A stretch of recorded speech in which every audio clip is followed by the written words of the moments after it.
Saúde a Maria de Machado, Senhor. Amém. Amém. Vamos ler o Salmo 112. Aleluia.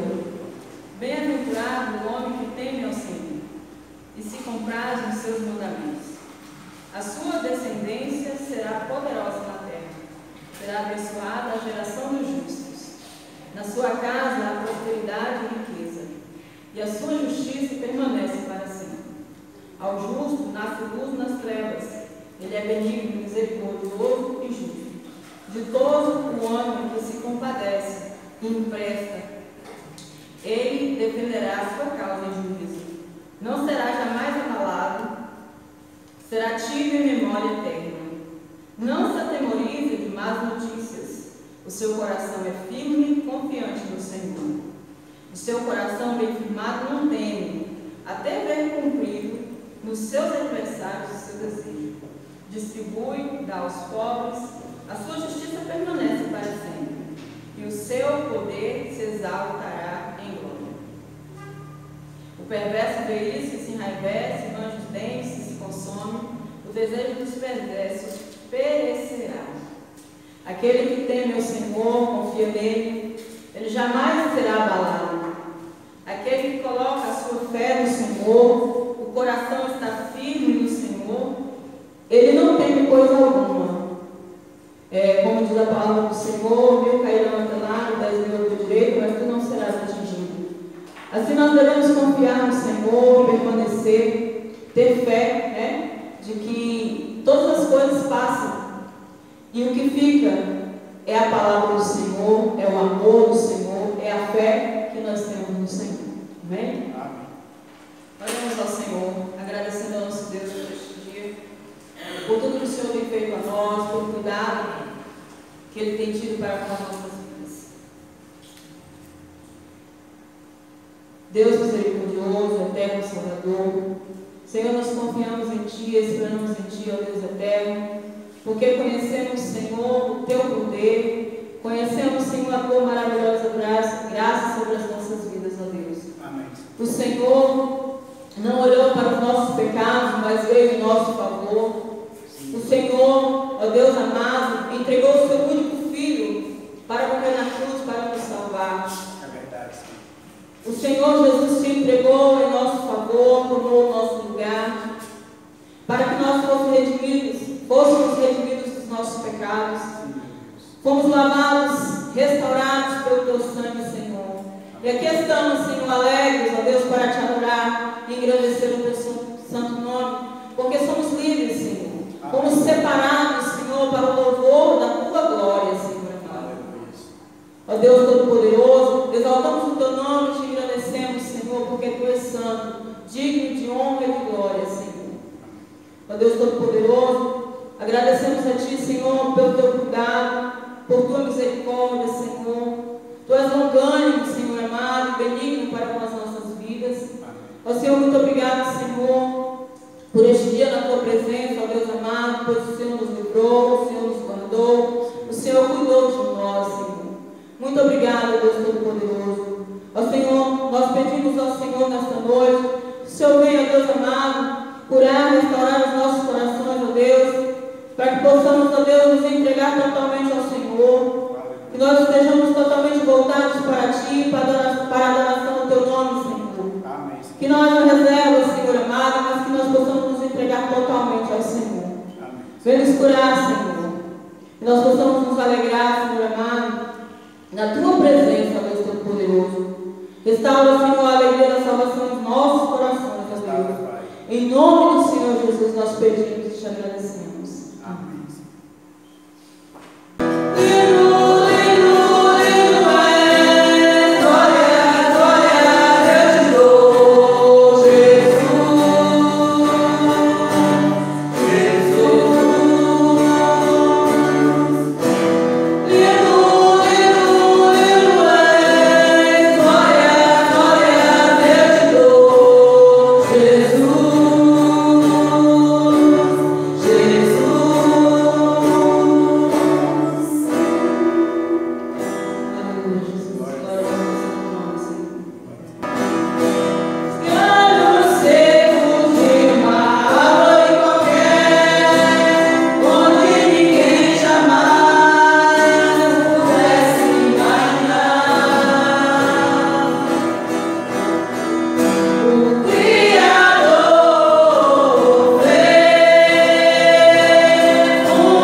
Pois os dias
Vem como em Pentecostes e enche-me de novo, Espírito, Espírito, que desce como fogo. Vem como em Pentecostes e enche-me de novo, Espírito, Espírito. Aleluia, Jesus. Espírito Santo de Deus, vem encher as nossas vidas. Pedimos, Ó Senhor, queremos a tua presença em nós, Senhor Jesus, a cada minuto, a cada instante, Senhor. verdade, meu Pai, misericórdia. Pois é o teu Espírito Santo quem nos orienta, Senhor, quem nos direciona. É verdade. Precisamos, Senhor, ser cheios do teu Santo Espírito, ó Deus. Da tua Para graça. viver, Senhor amado, para viver precisamos do Senhor. Não somos nada sem ti, Senhor, não somos nada sem ti, ó Espírito Santo de Deus. Não, meu Pai. Somos carentes da tua presença, Senhor, Verdade. carentes do teu agir em nossas vidas, ó Pai. Deus, maravilhoso. Move os nossos corações, ó Deus bendito. Move os nossos corações, Espírito Santo de Deus. Sim, meu Deus. Queremos o Senhor, queremos ser cheios, Senhor. Tua graça. Aleluia, Jesus.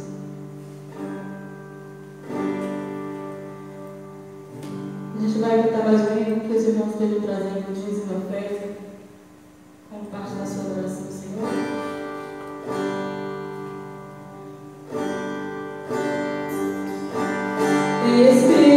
Espírito, em verdade, te adoramos, Espírito, em verdade,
Aleluia. Glória a Deus. Pai de amor, de misericórdia. Muito obrigado, Senhor, por mais este momento que estamos na tua casa, na tua presença. Por este momento, Senhor, que louvamos a Ti. Que o Senhor possa receber o nosso louvor, a nossa adoração, Pai. Abençoa, Senhor Jesus, também cada dizimista, cada ofertante, Senhor Jesus, na tua casa. Que o Senhor possa cada dia estar abençoando, derramando a tua graça, o teu poder, a tua misericórdia sobre a vida de cada um. Amém. Abençoa, Senhor Jesus, cada um presente neste lugar. Em nome de Jesus. Amém. Aleluia, Jesus. Passa a palavra. Salve os irmãos com a paz do Senhor. Irmãos, vamos abrir as nossas Bíblias no livro de Atos, capítulo 2, a partir do versículo 37. Amém? Ouvindo eles essas coisas, compungiu-se-lhes o coração e perguntaram a Pedro e aos demais apóstolos: que faremos, irmãos? Respondeu-lhes Pedro: arrependei-vos e cada um de vós seja batizado em nome de Jesus Cristo, para a remissão dos vossos pecados, e recebereis o dom do Espírito Santo. Pois para vós outros é a promessa para vossos filhos e para todos que ainda estão longe, isto é, para quantos o Senhor nosso Deus chamar. Com muitas outras palavras, deu testemunho e exortava-os, dizendo: salvai-vos dessa geração perversa. Então os que lhe aceitaram a palavra foram batizados, havendo um acréscimo naquele dia de quase 3.000 pessoas. Amém. Senhor, nós te louvamos nessa noite, te damos graças, porque o Senhor nos amou de uma maneira poderosa e enviou teu Filho Jesus Cristo para nos salvar, para nos resgatar das trevas, Senhor, para nos trazer para o teu reino de luz. Muito obrigado, Senhor, por este amor. Muito obrigado, ó Deus, por este sacrifício que teu Filho fez por nós. Nós te agradecemos por esse privilégio que nós temos de estar na tua casa, louvando e exaltando o teu nome, ouvindo a tua palavra, tendo comunhão com o Senhor, entrando nos teus atos, Senhor, falando com o Senhor, ouvindo a tua palavra, Senhor, e tendo comunhão uns com os outros. Nós te agradecemos e pedimos ao Senhor: fala ao nosso coração nessa noite.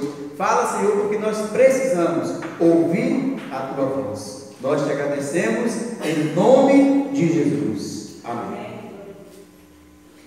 Irmãos, esse texto da palavra do Senhor, no livro de Atos, ele vai trazer para nós um discurso de Pedro, logo depois do Pentecostes. Pedro, cheio do Espírito Santo, começou a falar, começou a discursar, começou a pregar. E esses últimos versículos que nós temos aqui, do 37 ao 41, são versículos já finalizando o discurso de Pedro. E Pedro então chamou a atenção para um assunto muito interessante, para um princípio muito interessante, que a palavra do Senhor traz, que é o arrependimento. Quando aqueles homens perguntaram: o que faremos, irmãos? Então Pedro respondeu: arrependei-vos, e cada um de vós seja batizado em nome de Jesus. Nós temos alguns ensinamentos bíblicos que nós temos que buscar nos evangelhos, esse ensino, essa pregação do arrependimento, do batismo e da transformação de vidas e da nossa salvação. Esse princípio, ele permeia, ele vem antes de Jesus, ele vem durante Jesus e vem depois, pois que é uma coisa que a igreja deve continuar praticando e pregando e ensinando. Quando João Batista surgiu, pregando no Jordão, segundo o texto do Evangelho vai nos informar, surgiu João Batista pregando arrependimento e o batismo, ou o batismo de arrependimento. Então João Batista dizia: raça de víboras, aquele jeitinho dele de falar, ele dizia: raça de víboras, quem vos induziu a fugir da ira vindoura? E aí ali ele batizava e as pessoas professavam um ato de arrependimento. Era um ato como se eles estivessem demonstrando uma atitude, demonstrando que se arrependeram, que iriam mudar de vida, E depois depois que João Batista morreu, veio Jesus Cristo e começou a sua pregação. E lá no Evangelho de Marcos, no primeiro capítulo, versículo 14 e 15, nós temos que Jesus começou a pregar: arrependei-vos e crede no Evangelho. E nós chegamos aqui no livro de Atos e começamos a entender e a enxergar que os apóstolos então continuaram essa pregação de arrependimento. No primeiro discurso de Pedro, ele fala sobre arrependimento. E na sequência do livro de Atos, nós vamos ver a pregação do arrependimento. O apóstolo Paulo pregando arrependimento e outros apóstolos mais pregando em suas cartas, nos seus livros, chamando o povo para o arrependimento. Irmãos, o interessante desse texto, desse assunto de arrependimento, é que nós temos uma ideia de arrependimento quando nós falamos com as pessoas. Comecei a tirar o óculos. Quando nós falamos com as pessoas, quando nós pensamos em pregação de arrependimento, quando nós começamos a pregação do Evangelho, das pessoas que estão no mundo, nós enxergamos essas pessoas sem nada de Deus, e a pregação do Evangelho, do arrependimento, trará essas pessoas para que eles comecem a ter Deus, ter alguma coisa de Deus, ter coisas sobre Deus. Mas o que é interessante nós entendermos aqui, nesse texto, nesse contexto bíblico, é que para quem era que Pedro estava pregando, para quem João Batista pregou e para quem foi que Jesus pregou. João Batista começou a pregar para os judeus, o próprio povo de Deus. Jesus então veio depois de João Batista e continuou essa pregação para quem? Para os judeus, o povo de Deus. E depois que Jesus foi assunto aos céus, a igreja continuou a pregação. Para quem foi que Pedro fez esse discurso? Para os judeus, povo de Deus. Logo nós precisamos entender uma coisa: o arrependimento não é somente aquela questão de pessoas que estão no mundo e não tem nada de Deus. Qual era o caso dos judeus? Um povo zeloso. O próprio apóstolo Paulo vai dizer que esse povo era um povo zeloso pelas coisas de Deus e zeloso por Deus, embora Isaías vai dizer que aquele povo louvava ao Senhor de lábios e não de coração, mas era um povo de Deus, era um povo que tinha conhecimento de Deus, era um povo que tinha conhecimento da lei, e no entanto a maioria deles eram praticantes da lei, sacrificavam, obedeciam os mandamentos e cultuavam a Deus de acordo com a lei. Então muitos daqueles que ouviram essa pregação de Pedro, muitos daqueles que ouviram os sermões de Jesus e muitos daqueles que ouviram os sermões de João Batista eram pessoas que tinham vida com Deus, que tinham conhecimento de Deus, que sabiam sobre Deus, não eram qualquer um que não tinha nada de Deus. Logo nós podemos entender que o arrependimento não vai se tratar apenas de pessoas que não conhecem a Deus. Portanto, nós vamos entender que o texto quer mostrar para nós que arrependimento é também uma visão diferente de Deus.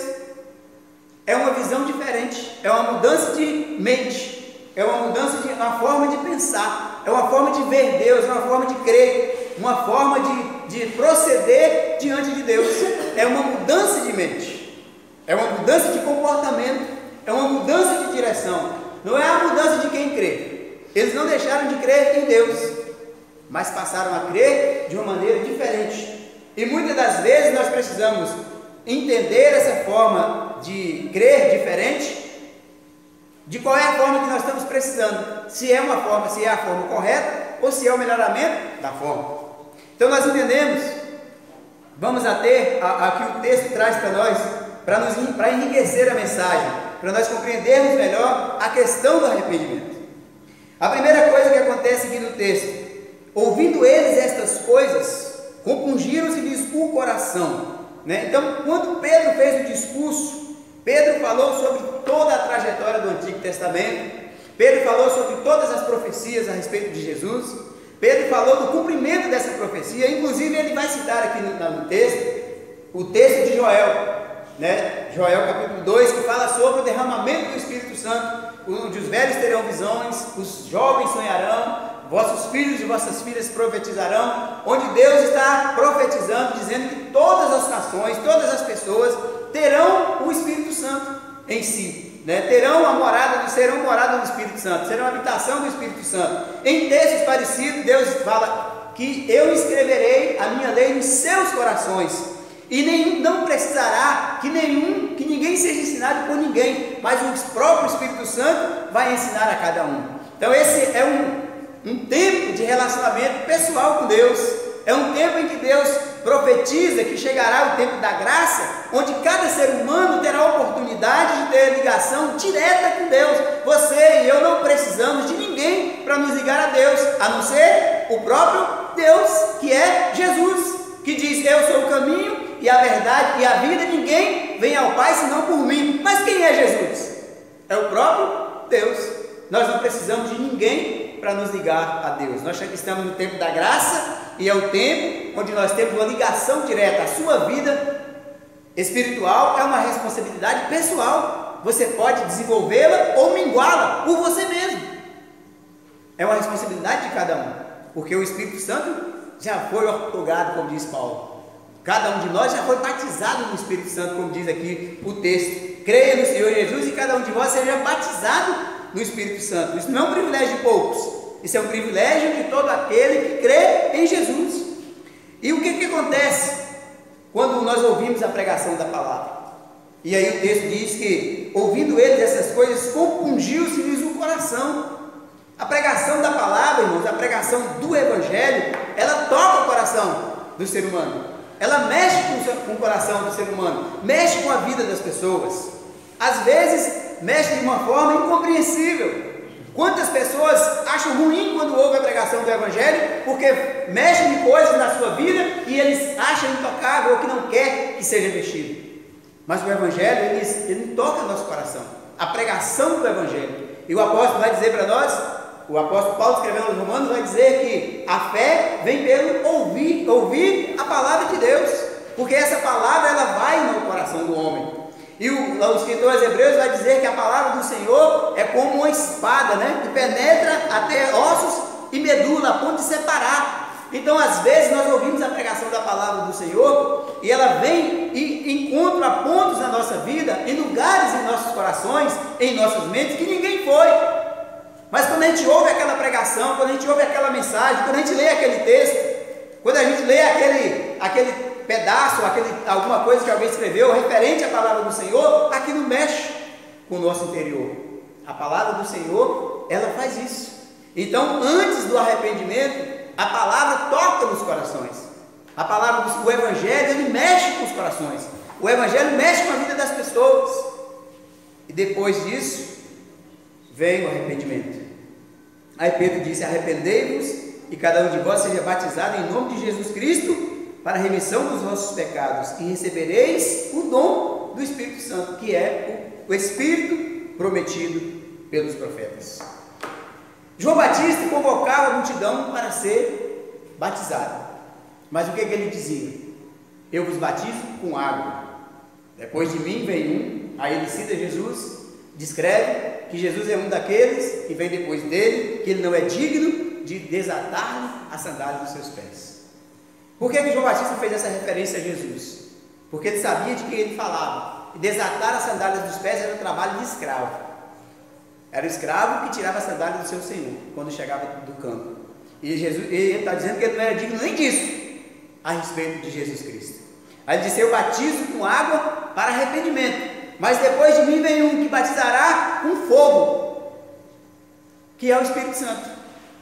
João Batista, ele apenas era simbólico aquele gesto. As pessoas iam a ele e se arrependiam e ele batizava, e aquilo simbolizava que aquelas pessoas creriam em Jesus. Mas quando você crê de fato em Jesus, né, você recebe o Espírito Santo, o selo do Espírito Santo, que está escrito lá em Efésios. Nós somos selados pelo Espírito Santo. Então, o ser batizado no Espírito Santo é um privilégio de todo aquele que crê em Jesus. Crer em Jesus. Dons é outra coisa. Dons carismáticos são outra coisa. Mas ter o selo do Espírito Santo, todo crente tem. Aquele que não tem o selo do Espírito Santo está crendo de uma maneira equivocada. Então Pedro pregou sobre o arrependimento e disse: arrependei-vos e cada um de vós seja batizado em nome de Jesus Cristo para a remissão dos vossos pecados, e recebereis o dom do Espírito Santo. E aí, irmãos, como ele falava, como nós temos a certeza e o entendo de que Pedro falava aos judeus, aí ele diz: para vós outros é a promessa, para vossos filhos e para todos que ainda estão longe, não é? Que são para nós, que somos nós, são os que estão longe, isto é, para quantos o Senhor nosso Deus chamar. Então, assim, a promessa do derramamento do Espírito Santo, as promessas bíblicas que estão no Antigo Testamento, não é uma coisa exclusiva do povo judeu. A salvação não é exclusividade do povo judeu, mas é para todos aqueles quantos o Senhor chamou. Todos quantos aqueles que o Senhor chamar, para os que estão perto e para os que estão longe. Por isso, inclusive, foi levantado, lá no capítulo 10, nós vamos ver, de Atos, que veio o apóstolo Paulo, né, que foi levantado para os gentios, que foi levantado para a pregação nossa. Até aí, a pregação do Evangelho só era direcionada para o povo judeu. Até aí, só os judeus recebiam a visita dos apóstolos, nas sinagogas, nas casas. Até aí, somente para eles eram pregados, mas Pedro deixa claro que a promessa não era só para os judeus, a promessa era para todos quantos o Senhor chamou, e chamar e chamará. Então a pregação do Evangelho, o Espírito Santo de Deus, as promessas de Deus, é para todos nós, está acessível a todos nós. Todos nós podemos pegar, usufruir das promessas do Evangelho, das bênçãos do Evangelho, das bênçãos espirituais, entrar no trono da graça, entrar no trono de Deus. Isso não é uma coisa nacional, não é exclusividade do povo judeu. Mas vamos aqui propriamente dizer sobre o arrependimento. Nós falamos que o arrependimento é mudança de mente, e aquelas pessoas criam em Deus, aquelas pessoas viviam a sua vida religiosa, aquelas pessoas viviam as suas vidas pela lei, acreditavam no que os escribas e fariseus pregavam. E aí, irmãos, nós temos que arrependimento é mudança de mente, é mudança de vida, é mudança de comportamento, é melhoramento, né, das coisas, porque inclusive os estudiosos falam sobre a palavra arrependimento, que você vê a palavra em si, arrependimento, ela dá uma ideia de sequência, arrependimento, né, vai indo, não é aquela coisa fechada. A própria palavra, ela tem essa abertura, ela dá essa viagem, né, arrependimento, continuidade. E aí nós temos alguns exemplos na Bíblia. João Batista, o texto de João Batista diz o seguinte, que muitos foram a João Batista para serem batizados, muitos. E aí fala de soldados, não é? Que ele fala assim, vós soldados, qual seria a ideia de arrependimento para um soldado naquele contexto? Ele diz, contentai-vos com o vosso soldo, a ninguém deis denúncia falsa. Ou seja, muda esse comportamento, não tem outra coisa. E aí ele dizia para outras pessoas, ele dizia, aquele que tem 2 túnicas, reparta, dê a quem não tem. Sempre nós temos ideias, irmãos, de o que é arrependimento, atitudes, né? O arrependimento, ele é feito por atitudes, são atitudes na nossa vida que demonstram o nosso arrependimento, atitudes que vai permear, que vai guiar as nossas mudanças. Nós não podemos na vida ter mudanças sem atitudes. Nós não conseguiremos mudar as coisas da nossa vida sem atitude. Não conseguiremos mudar a nossa ideia sobre Deus sem atitude. E aí, nós temos coisas mais brilhantes, né, do que essas que foram feitas por aqueles que foram procurar João Batista. Nós temos a pregação do próprio Jesus. E aí nós temos lá em Lucas capítulo 19, Zaqueu, que era um publicano, um homem que roubava do povo, que recolhia o imposto maior do que deveria para se enriquecer. E ele não se achava digno, não é? Ele era amante da riqueza, não se achava digno de que Jesus entrasse na casa dele. Quando Jesus passava por ali, por Jericó, disse,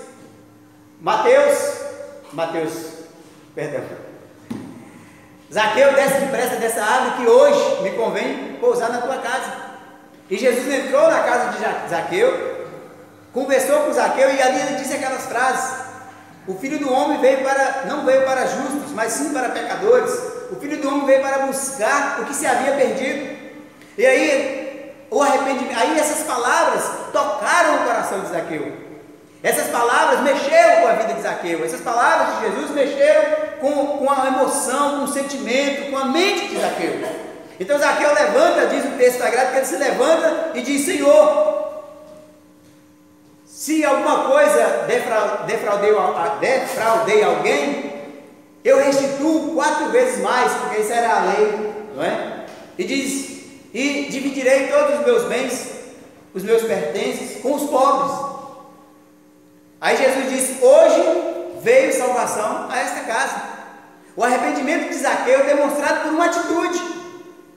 Ele tomou essa atitude, ele levantou, ele poderia dizer assim, Senhor, as tuas palavras me comoveram, as tuas palavras mexeram comigo, eu vou me arrepender, eu estou arrependido, eu estou arrependido. Né? Ele poderia balançar a cabeça e falar, Senhor, muito obrigado por ter vindo aqui, dar a mão para Jesus, depois que terminasse a comida na mesa, e falasse, Senhor, eu estou arrependido, eu estou arrependido. Mas não é assim que acontece. Zaqueu levantou, ele não estava só ele e Jesus naquela mesa, e diante de todas aquelas pessoas ele disse, se eu defraudei alguém, quer dizer, claro que ele tinha defraudado, ele sabia que ele tinha feito alguma coisa errada. Então o ponto, eis a questão, Zaqueu era um publicano, mas ele era judeu. Zaqueu conhecia Deus, sabia o que era cultuar a Deus, sabia quem era Deus, sabia quem era Jeová, não é? Sabia onde era a sinagoga, talvez até um frequentador da sinagoga. Então Zaqueu não era um ignorante a respeito de Deus, mas naquele momento ele reconheceu que ele tinha que tomar uma atitude diferente a respeito de Deus, a respeito da vida para com Deus. Então o arrependimento compungiu-se o coração de Zaqueu naquele momento, e ele então levantou daquela mesa e tomou essa atitude de mudar de vida, porque esse era o ponto principal da vida de Zaqueu. Certamente não era só aquilo, mas esse foi o ponto em que ele resolveu a sua mudança. Ele diz então que farei diferente. Mas nós temos outros exemplos na Bíblia a respeito do próprio Jesus, dessa convivência direta com Jesus. Nós temos o caso de Nicodemos, nós temos o caso de outros homens, José de Arimateia, que a Bíblia vai mostrar para nós que esses homens estiveram com Jesus, como lá em João capítulo 3, o fato de Nicodemos esteve com Jesus, Jesus explicou para ele o que significa o arrependimento, que naquele contexto, então Jesus já nos dá mais uma coisa que é o arrependimento, que é o novo nascimento, é você nascer de novo, e aí nós temos nos evangelhos dizendo para nós, quando Jesus foi crucificado, que quem estava lá para tirar Jesus da cruz, quem é que foi lá para pedir o corpo de Jesus para Herodes? Nicodemos. E em que túmulo foi que Jesus foi enterrado? No túmulo de José de Arimateia, que era um homem rico, mas que também ouviu Jesus e se arrependeu. Porque os homens daquela época, irmãos, ricos e importantes, que ouviram Jesus, mas não quiseram aceitá-lo, não fizeram isso por medo dos judeus, medo de perder sua posição, medo de perder a importância que tinha, amaram mais as riquezas. Por isso nós temos exemplo de pessoas que ouviram Jesus, mas não se arrependeram. É o caso do jovem rico. Hoje Jesus disse o que para aquele jovem? Conhece os mandamentos? Olha aí para vocês verem como é que nós temos a ideia de arrependimento, não é só para quem desconhece a Deus totalmente. Então nós temos aquele jovem rico, é um exemplo claríssimo, explícito disso que nós estamos falando, que diz o seguinte: Jesus falou para aquele jovem, porque ele chegou para Jesus e perguntou: mestre, bom mestre, o que eu devo fazer para ser salvo? E você acha que aquele jovem não poderia ter perguntado isso para Jesus, como se alguém que pergunta e depois enche o peito e diz, e vira de lado, e Jesus ia dizer para ele assim: não, você é o cara. Por quê? Porque Jesus perguntou para ele assim: conhece os mandamentos? Aí ele respondeu o quê? Desde a minha juventude tenho guardado todos os mandamentos, que são: não adulterarás, não tal. Jesus citou os mandamentos e ele falou: sim, Senhor, conheço os mandamentos e guardo desde a minha juventude, desde a minha infância eu guardo os mandamentos. Aí então essa pergunta dele deveria, que é aquela pergunta de ego, né? Eu vou perguntar aqui no mestre, todo na frente de todo mundo aqui, eu sou um bom religioso, eu guardo todos os mandamentos. O que o mestre vai falar? Vai me exaltar na frente de todo mundo, falar: não, esse aí é um bom judeu, esse aí já está salvo. Mas Jesus disse o que para ele? Você conhece o mandamento? Beleza. Então você conhece Deus, você vai à casa de Deus, você cultua, não é? Você é um bom judeu. Agora vai lá, vende tudo que você tem, dá aos pobres e depois vem e me segue. Aí olha a questão do coração, irmãos. coração. Jesus poderia ter falado qualquer outra coisa para aquele homem. Ele poderia ter dado qualquer outra ordem. Ele poderia ter pedido qualquer outro sacrifício, se fosse o caso de ser sacrifício. Mas ele disse: vai e vende o que você tem. Então são duas coisas que pesaram para aquele homem. Talvez a primeira foi a determinante: vender os seus bens, se desfazer dos seus bens. E segundo, seguir a Jesus, porque ele já era uma pessoa boa, ele já se achava uma pessoa boa, mas seguir Jesus era algo diferente. Agora, qual é a questão da primeira ordem de Jesus, do primeiro sacrifício? Não é só o fato da pessoa não querer se desfazer dos seus bens, mas é a questão de obedecer aquilo que Jesus determina. Olha para você ver como é que era a vida dos apóstolos. Viveram uma vida de renúncia. Jesus disse: vocês vão para o mundo sem nada. Vocês não deram nada, não. Ninguém vai dar nada para vocês. Jesus disse o quê? Levam uma alforje, né? Uma bolsa, uma sacola e vão. Então, assim, às vezes até não é o ato em si, o que fazer, às vezes, nos impede de ouvir a voz de Deus, de obedecer, porque nos endurece o coração. Vender os seus bens para aquele jovem era algo muito pesaroso para obedecer à voz do Senhor. Então, aí ele já pecou em duas coisas: não obedeceu à voz de Jesus e nem queria segui-lo. Porque, irmãos, nesse contexto, existe aquela ideia de que toda pessoa bem-sucedida, eu já falei isso aqui para os irmãos, toda pessoa bem-sucedida para o povo judeu já tinha salvação garantida, porque ser bem-sucedido já significava ter na vida o favor de Deus. Às vezes as pessoas pensam que é uma pessoa que está desamparada materialmente, está longe de Deus. Olha lá, deve ter feito um monte de coisa errada. Olha lá, como é que está lá, né? Está passando quase que necessidade, anda a pé, bicicleta quebrada, né? Mas o outro que anda de Hilux, não sei o que, fulano está abençoado. Quantas ideias dessas que nós temos aí, irmãos, e no meio nosso, de que bênção é fartura material, e as pessoas estão buscando isso.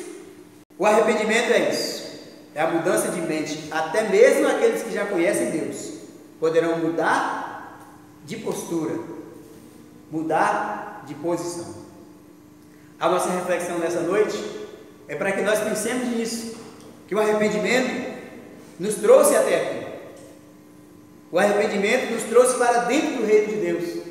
Se é um princípio que acontece em nós, aquilo que gera no ser humano, aquilo que é a parte humana, não é? Para que nós estejamos aqui no reino de Deus, apesar de que não existe nenhuma obra humana que nos trouxe até aqui, mas aquilo que é gerado em nós pelo Espírito Santo, o arrependimento, é uma coisa que nos trouxe até aqui. No dia que você ouviu a palavra do Senhor, no dia que você ouviu a pregação de Pedro, no dia que você ouviu esse discurso, o dia que o pastor pregou a palavra de salvação, o dia que você creu, então você se arrependeu, você mudou de mente, você mudou a sua vida, você mudou a sua forma de pensar sobre Deus, você mudou a forma de ver as coisas espirituais, você mudou a sua forma de ler a Bíblia, você mudou a sua forma de ouvir a pregação, você mudou a sua forma de falar sobre os crentes, você mudou a sua forma de falar sobre Deus, você mudou a sua forma de pensar em contribuição para o reino de Deus.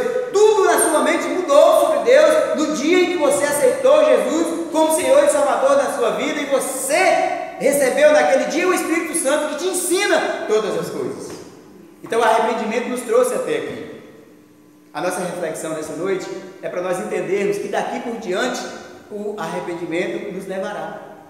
Por que, irmãos, que o arrependimento nos levará agora por diante? Porque arrependimento é mudança. E a nossa vida, como nós somos seres imperfeitos, como nós somos seres que precisamos de evoluir, o arrependimento traz a nós essa prerrogativa. Nós nos arrependemos todos os dias no reino de Deus, então o arrependimento é mudança de mente. Na vida é assim. As pessoas lidam nas suas vidas, nas suas áreas da vida, as pessoas de bom senso, que querem alguma coisa com a vida, que têm boas intenções na vida, vivem querendo mudanças, vivem procurando mudanças, pessoas que procuram ser diferentes todos os dias. O ruim são aquelas pessoas que vivem querendo que os outros sejam diferentes, que os outros mudem, mas há aquelas pessoas de bom senso que todos os dias querem mudança. Mudança é evolução, mudança é melhoramento. Então nossa reflexão é pensar no arrependimento. A nossa vida espiritual, ela precisa do arrependimento, porque nós precisamos melhorar todos os dias. Nós precisamos nos aproximar mais de Deus, nós precisamos nos aproximar mais à nossa vida espiritual, nós precisamos lapidar-nos mais, nós precisamos nos chegar mais ao trono, nós precisamos chegar mais perto de Deus, e quem vai nos levando ao arrependimento. Santificação é isso. Todos os dias nós mudamos uma coisinha, todos os dias nós mudamos uma coisona, todos os dias nós mudamos alguma coisa em nossas vidas, e aí nós vamos melhorando, e isso é arrependimento, porque o arrependimento não é só para o dia que você foi salvo, não é só para o dia que você levantou a mão e veio aqui à frente receber Jesus. O arrependimento, ele permanece no nosso coração, permanece na nossa vida, porque nós somos pecadores, porque nós precisamos nos arrepender todos os dias, porque nós precisamos melhorar, porque nós precisamos evoluir, porque nós precisamos mudar, e o arrependimento, ele está em nossas mentes, em nossos corações, essa mudança constante, essa evolução todos os dias, levando-nos para as coisas essenciais, mudando para as coisas essenciais, mudando para melhor, nos edificando a nós e edificando aqueles que estão à nossa volta. Nós precisamos assim, irmãos, imaginar, e isso tem muito a ver com o que nós sempre falamos a respeito do ego. Se nós não nos desfizermos do nosso ego todos os dias, esse arrependimento será vão, porque todas as vezes que você tiver uma disputa, uma demanda com uma segunda pessoa, porque santificação é relacionamento, porque nós não estamos aqui santificados, ou temos na nossa vida santificação para as coisas, não. Você não precisa ser santo com o seu carro, precisa. Você precisa ser santo com a sala da sua casa, com a sua televisão, você precisa ser santo com a sua empresa, não é isso. Santidade é relacionamento, santificação é relacionamento. Então nós precisamos entender que quanto menos egoísta nós somos, melhor nós somos para as pessoas. Quanto menos egoísta nós somos, melhores nós somos na vida. O nosso arrependimento é para nós crescermos como pessoa. O arrependimento leva a nossa mudança, o nosso crescimento no ser e não no ter. O cristão, ele tem que se preocupar sempre com o ser. Eu quero ser uma pessoa melhor e não ter coisas melhores, e não ter uma vida melhor, e não ter coisas materiais melhores. Não, é ser melhor cada dia mais, cada dia eu fazer com que o meu semelhante seja mais bem servido para comigo.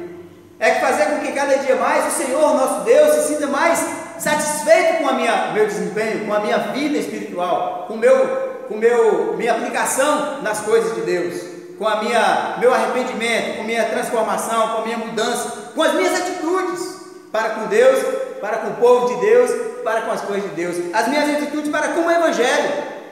Não é melhorar, evoluir. Eu leio um capítulo da Bíblia por dia, eu vou ler 2,5. Eu estou evoluindo. Eu leio 3, eu vou ler 3,5 ou 4. Eu oro 10 minutos, eu vou orar 12. É isso que Deus quer de nós. Não é a mesmice. E outra coisa, irmãos, as pessoas ficam falando em avivamento.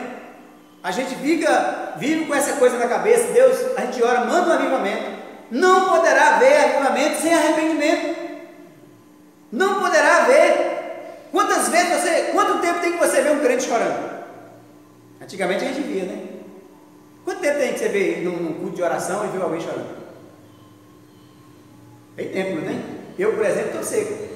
Tem muito tempo que eu não choro. Antigamente eu chorava. Quanto tempo tem que a gente não vê alguém chorando? Nós estamos secos. Nós estamos precisando dessas coisas. Isso é avivamento. Avivamento não é festa, não é gritaria, não é movimento. Nós temos algumas coisas acontecem. Algumas coisas acontecem. Nós não duvidamos de tudo e nem criticamos tudo. Nós não somos tão trágicos assim, não é? Nós não somos pregadores da tragédia. Mas esses movimentos que são feitos, milhares de pessoas no estádio de futebol, e aí aquela coisa, é avivamento. Não é, irmãos. Avivamento não é isso.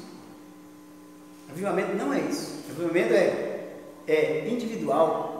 Avivamento é cada coração se voltar para Deus, é almas sendo salvas, é pessoas virem arrependidas de coração, compungido, chorando para os pés do Senhor. Somos nós, nas nossas orações do dia a dia, nas nossas madrugadas, nas nossas noites, nos nossos momentos a sós com Deus, ou onde você quiser estar, chorar, quebrantar o coração, porque nós temos muito que chorar, nós temos muito que reclamar, e não é as tragédias da vida que nós temos que chorar, não. Nós temos que chorar são os nossos pecados, porque o que o profeta Jeremias diz?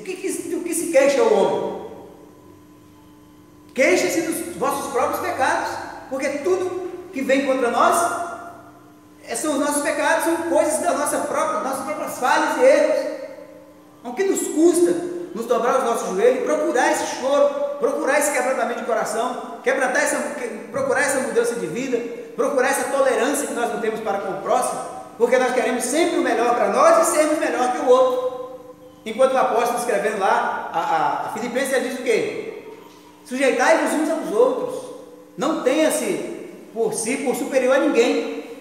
Isso é santificação, né? Esse é crescimento. E o arrependimento, ele é esse ponto, né, da nossa vida cristã, esse princípio da vida cristã, que nunca deve se afastar de nós, porque você foi salvo um dia pelo arrependimento, mas a sua vida cristã vai continuar crescendo, vai continuar evoluindo pelo arrependimento. Nós seremos melhores cristãos através do arrependimento, seremos melhores na vida espiritual pelo arrependimento. Todos os dias nós precisamos mudar alguma coisa em nossa vida espiritual. Amém?